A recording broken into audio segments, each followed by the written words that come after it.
अस्सलाम वालेकुम दोस्तों। बड़ी माज़रत के साथ बड़े अरसे के बाद तकरीबन 2 साल के बाद मैं वीडियो बनाने जा रहा हूँ, जो कि बहुत ज़्यादा मैसेजेस आ रहे थे मुझे। हर किसी को मैं कॉल पे घंटा 2 घंटे तो नहीं ले सकता, तो इसी वजह से मैंने कहा कि जो भी सवालात हैं तो मैं एक वीडियो बना के यूट्यूब पे डाल दूँ ताकि ज़्यादा से ज़्यादा लोगों का फ़ायदा हो। तो वीडियो बनाने का मकसद सिर्फ आपको इन्फॉर्मेशन देना है। ना ही मैं कोई लॉयर हूँ, ना ही इमिग्रेशन में काम करता हूँ, ना ही मेरा कोई इमिग्रेशन से वास्ता भी है। लेकिन जो मुझे इमिग्रेशन के प्रोसेस के बारे में नॉलेज है, तो मैं आपसे वो अपनी नॉलेज शेयर करूँगा ताकि आप लोगों को इन्फॉर्म डिसीजन ले सकें, ताकि कनाडा की कैसे आ सकते हैं आप लोग। इस वीडियो को आपने आखिर तक देखना है। इसमें आपको एक सरप्राइज़ मिलेगा, जो कि सरप्राइज़ ऐसा होगा कि आपको मैं बताऊंगा कि सबसे ईजीएस्ट तरीका कौन सा है कनाडा आने का, जिसमें कोई रिक्वायरमेंट भी की ज़रूरत नहीं है। तो स्टे ट्यून्ड और आपको सरप्राइज़ मिलेगा। सबसे पहले हम डिस्कस करते हैं कि आप कनाडा कैसे आ सकते हैं, how you can come to Canada. तो सबसे पहले इसको और दूसरे टॉपिक टाइप्स ऑफ वीज़ा को हम यहाँ पे डिस्कस कर लेते हैं। तो सबसे पहले आप कनाडा जो है ना, डिफरेंट टाइप्स ऑफ वीज़ाज़ पे आ सकते हैं। तो अब हम आ जाते हैं कि टाइप्स ऑफ वीज़ाज़ कौन सी होती हैं। तो यहाँ पे बहुत सारे वीज़ाज़ की टाइप्स हैं। हम यहाँ पे 8-10 को डिस्कस करेंगे, जो कि हम लोगों आम तौर पे लोगों के लिए आम लोग जो हैं वो उसके एलिजिबल होते हैं। जैसे कि सबसे पहले स्टूडेंट वीज़ा है, स्पाउसल वीज़ा है, सुपर वीज़ा है, उसके अलावा एक्सप्रेस एंट्री वीज़ा है, फिर प्रोविजनल नॉमिनी प्रोग्राम वीज़ा है, फिर अटलांटिक प्रोविंसेस के वीज़ाज हैं, फिर क्यूबेक स्किल्ड वर्कर का वीज़ा है। उसके अलावा जो है बिज़नेस का वीज़ा है, बिज़नेस में इन्वेस्टर का वीज़ा आ जाता है। उसके अलावा जो है टूरिस्ट वीज़ा होता है, सॉरी माफ़ कीजिएगा, टूरिस्ट वीज़ा होता है। तो ये टाइप्स हो गए सारी, आप स्क्रीन पे भी देख रहे होंगे, इसके टाइप्स सारे मैंने उसमें बता दिए। अब हम बात करते हैं कि क्या क्या रिक्वायरमेंट्स हैं। तो उसके लिए सबसे पहले हर कैटेगरी का वीज़े के अलग अलग रिक्वायरमेंट्स होते हैं। हर वीज़ा डिफरेंट होता है दूसरे से, इसकी वजह से उसकी भी रिक्वायरमेंट्स भी डिफरेंट होती है। तो सबसे पहले स्टूडेंट वीज़ा को हम देखते हैं। तो मिनिमम रिक्वायरमेंट्स या बेसिक रिक्वायरमेंट्स आपको क्या चाहिए, उसमें ये स्क्रीन पे आपको नज़र आ रहा होगा। यही 4-5 रिक्वायरमेंट्स बेसिक रिक्वायरमेंट्स हैं जो कि आपको चाहिए होंगी। और उसके अलावा जो है आप की और भी छोटी छोटी रिक्वायरमेंट्स होंगी जो कि आपको पूरी करनी होंगी। उसके अलावा जो है हम अभी बात कर देते हैं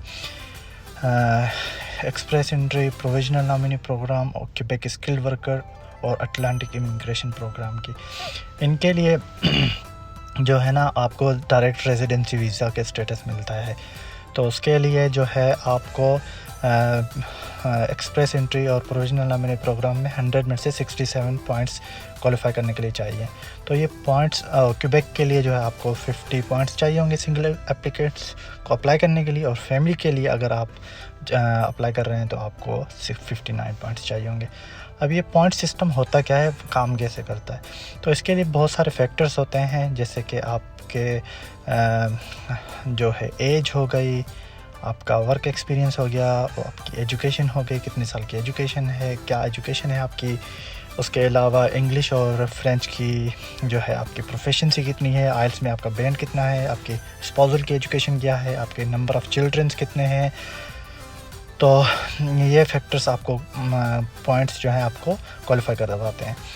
अटलांटिक इमिग्रेशन प्रोग्राम जो है आपको जस्ट जॉब वीज़ा चाहिए होता है, उसके लिए आप वीज़ा के लिए अप्लाई कर सकते हैं। स्क्रीन पे आप देख रहे होंगे ये जो है अटलांटिक प्रोविंसेस कहलाते हैं। उसके बाद हम आप जाते हैं स्पाउसल वीज़ा के लिए। स्पाउसल वीज़ा सबसे इजी है, जैसे मैंने आपको प्रॉमिस किया था कि आपको सरप्राइज़ दूंगा। तो ये सबसे ईजीएस्ट वीज़ा है जिसके लिए कोई भी रिक्वायरमेंट्स नहीं चाहिए। आपको सिर्फ़ और सिर्फ किसी भी कैनेडियन से मैरिज का प्रूफ चाहिए होता है, ताकि आप प्रूफ कर सकें आप कैनेडियन परमानेंट रेजिडेंट या कैनेडियन सिटीजन के साथ शादी कर चुके हैं।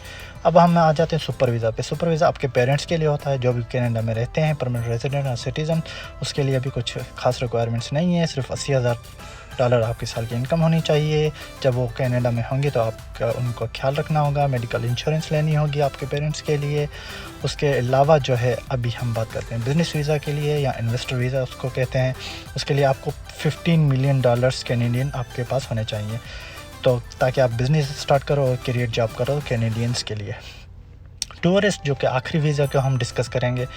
टूरिस्ट वीज़ा के लिए जो आपको वैलिड रीज़न होना चाहिए कि आप क्यों कनाडा आना चाहते हैं। उसके अलावा आपके पास बैंक बैलेंस होना चाहिए, और आपको ये भी प्रूफ करना पड़ेगा कि आपके पास जहाँ से आप आ रहे हैं वहाँ के पास बिज़नेस है, प्रॉपर्टी है, अच्छी जॉब है, जो कि आप उसकी वजह से अपने मुल्क वापस जाएंगे। जैसे मैंने आपको पहले भी बताया था कि मैं ना ही इमिग्रेशन ऑफिसर हूँ, ना इमिग्रेशन लॉयर हूँ, ना ही मैं इमिग्रेशन में काम करता हूँ। ये मेरी मिनिमम से रिसर्च थी जो कि आप लोगों के साथ शेयर की। अपनी रिसर्च आप कीजिएगा, फिर आप डिसीजन लीजिएगा। अभी हम बात कर लेते हैं प्रोसेसिंग टाइम और फीस कितनी होती है।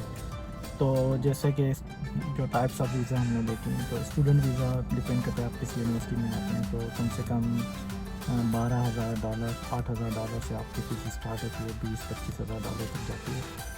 और रिक्वायर्ड प्रोसेसिंग टाइम, अगर आपके सारे डॉक्यूमेंट्स रेडी हैं, आइल्स आपने दे दिया, सब कुछ रेडी है, तो आपका यूनिवर्सिटी में अप्लाई करते हैं और वीज़ा 6 महीने से 1 साल के अंदर अंदर स्टूडेंट वीज़ा का लग जाता है।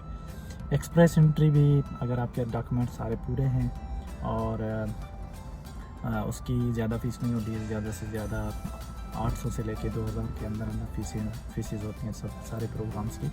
और अगर आपके डॉक्यूमेंट्स रेडी हैं, अगर आप पाकिस्तान से अप्लाई कर रहे हैं, तो आपको कम से कम 1 साल 1.5 साल लग जाता है। अगर आप किसी और कंट्री से अप्लाई कर रहे हैं, जैसे जिनके साथ कनाडा के अच्छे मतलब रिलैक्सेशंस हैं, उनके वीज़ा ईज़िली लग जाते हैं, तो उनको 3 से 6 महीने लगते हैं। और फ़ीस जैसे मैंने आपको बताया 800 से 2000 के अंदर होती है। फिर अगर आप बात करते हैं स्किल्ड वर्कर प्रोग्राम में, खासतौर पर क्वेबेक की, तो उसमें अगर आप पाकिस्तान से अप्लाई कर रहे हैं तो कम से कम 5 साल लगते हैं। 5 साल से पहले आप रुक जाके आप कनाडा आ सकते हैं। अप्लाई करने के बाद आपका जो है वो टाइम शुरू होता है। तो उसके अलावा जो स्पाउसल वीज़ा होता है, जो कि आप शादी करके आते हैं यहाँ पे कनाडा में, तो उसमें 1.5 साल लग जाता है। और फ़ीस भी इतनी ज़्यादा नहीं होती है, उसकी भी तकरीबन 800 से 1200-1500 के अंदर है।